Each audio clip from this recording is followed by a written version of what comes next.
Hi, my name is David McLeod. I used to think that vulnerability was a sign of weakness.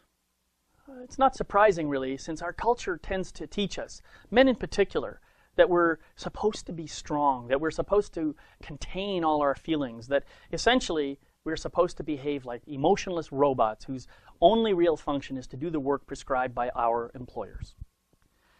Women, too, learn that they shouldn't be vulnerable in certain circumstances, and often the context is in the presence of men. Men, they are taught, are not capable of responding in a healthy way to vulnerability. So women are at a higher risk of being judged as weak or being hurt by men who have learned this dysfunctional idea about vulnerability. Well, it turns out that both of these ideas are wrong. I've learned that authentic power actually comes from an ability and a willingness to be vulnerable.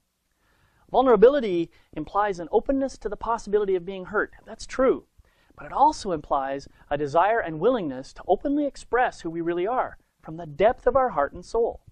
And this quality, far from being received as weak, is actually seen by most people as attractive. That is, vulnerability creates an atmosphere of intimacy that cannot be achieved in any other way. What I've also learned is that when I am in a vulnerable state, that is, when I am openly and authentically being my true self, instead of worrying about protecting or defending myself, then I am more deeply connected to my soul, my inner authority, myself. And my ego mind has much less of an influence on me.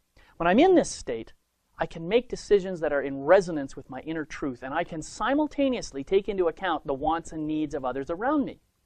In other words, my vulnerability actually benefits the world around me in ways I never would have expected. So today, I choose to honor and bless my vulnerability because it serves as a powerful force for intimate connection with others, and it creates a cooperative, interactive stream between my mind and my soul. I invite you to honor, love, and nurture your vulnerability as well. The world needs a lot more of it.